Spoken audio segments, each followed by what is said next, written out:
Hi everyone, Laura Zane Wamba-Rocha here with Coaching for Empaths and Sage Energy Counseling and Wellness. Today I want to talk to you all about a clean house.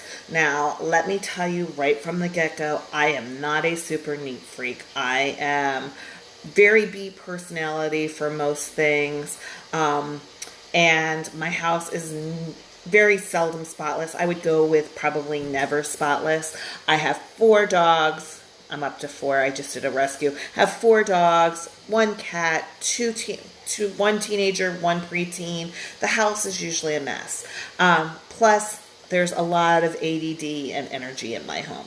So, I wanted to talk to you about what it's like being an HSP or an empath and not having a space that feels 100% up to par, and then what you can do about it and how you can develop some systems that help with that.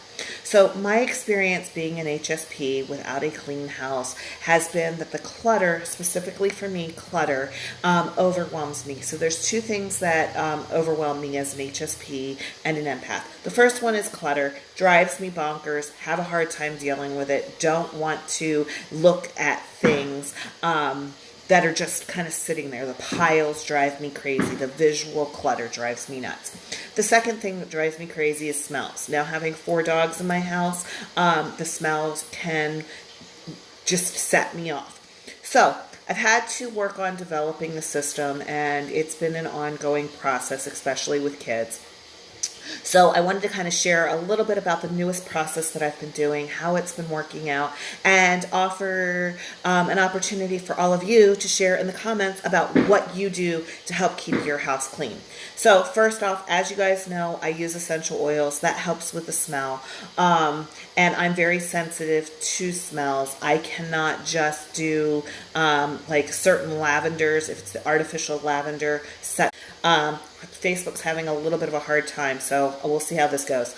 But the sensory will be set off by artificial lavender. Cannot do that. Fabuloso to me, the lavender, oh, I want to puke. Unfortunately, my husband loves it, so we've had fights over that over the years. So orange stuff smells great for me, and I like that for the cleanliness factor. The other thing is that I have had to develop systems over the years. Some have worked, some are not. So a little bit about my history. I grew up with a single mom. Her cleaning method was we put it off until Sunday. On Sunday, mom starts cleaning her room because she doesn't want to be a hypocrite. And then she blows up on everybody in the house so that they clean. I tried not to do that. I've tried not to do that with my kids. And in my 20s, I tried to find a cleaning rhythm that worked. And for the most part, I did. I cleaned my house on Thursdays. Had a pretty solid cleaning schedule on Thursdays. I did laundry on Saturdays, that kind of thing. And then along came babies and a husband, and everything got blown out of the water. So talk to friends, talk to people around me, read books, looked at articles. And what I have found recently that works is a system that I leave checklists for everybody about the things that need to be done. And then little things get done throughout the day. My kids are 10 and 14, so I have assigned them days to do laundry.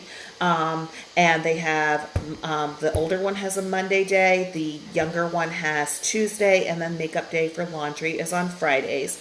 They each have chores that they have to do that get rotated based on their birthday. So for example, my one of their jobs is feeding the dogs and taking out the trash. That's 2 chores, but it's on one day. And then loading and unloading the dishwasher.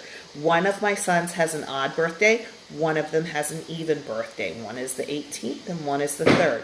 So on the odd days, the boy who has the 3rd, he does one activity. The one who has the 18th has the even days. He has the same activity. So feeding the dogs is on and taking out the trash is on the odd day if your birthday is odd.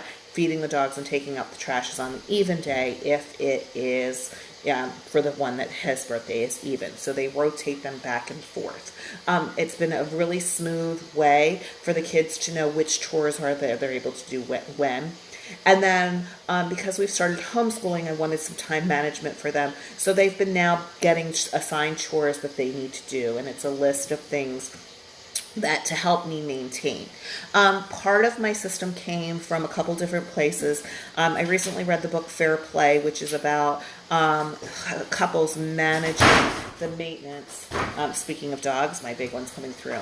One of the things she talked about was conception, planning, and execution. And I really love that. So I've been able to have conversations with my family about what the chores are, how they get planned, and how they get executed, and then being able to ask for help with that. The other place that I found it is the Passion Penny Pincher, and I don't love this particular, it's a planner, and I don't love it because it's religious, has lots of Bible quotes and that kind of thing, but there are some really awesome checklists and things that you can do to help you clean throughout the day, and it gives you a morning checklist and an afternoon checklist, which I found fascinating, and I've been kind of incorporating some of that into my daily routine, and it seems to be helping. So, wanted to throw these out there for you guys. Oh, the other thing that I have found that has been a cleaning godsend, especially with 4 dogs, is Bissell makes a vacuum cleaner that is also a mop. And this thing is not over the top fabulous, but it is life-changing, and I'll explain why. I have just a few minutes usually, maybe in between clients, or sometime I don't have time for a full sweep, mop, bucket, the whole thing. This thing mops and sweeps at the same time. It doesn't do a perfect job, but it helps with the dog hair and the smells, which is part of my sensory stuff, and I'm sure it's a sensory thing for a lot of you. So I will keep that set up. I use it real quick, maybe 15, 20 minutes here or there. It's easy enough to use that I can assign the kids to use it. So if you have kids that are big enough, they can use it. I've taught them how to clean it out and reset it up so that it's ready to go for the next use. So these are some of my strategies that I have been using. I wanted to throw that out there because as HSPs, we get overwhelmed, and I think house cleaning is a major chore for all of us. And I haven't found an approach that completely works for our family, and even with asking friends. So I wanted to throw some of these suggestions out there. Find out what you guys do. I know a lot of people hire house cleaners. That wasn't really an option for us, or hasn't been an option for us yet. It's on my to-do list. So I wanted to see, what do other people do? Do you guys do a little bit each day? Do you do a massive clean on one day? What works for you? What works for your family? And how do you handle the things that come up and are that added extra stress? So I'll talk to you soon. Leave comments down below. Let me know what you do to help keep your house clean. Oh, I also want to throw out, I did this in my office. I found that in my office I had a systems approach, and I didn't translate that into home.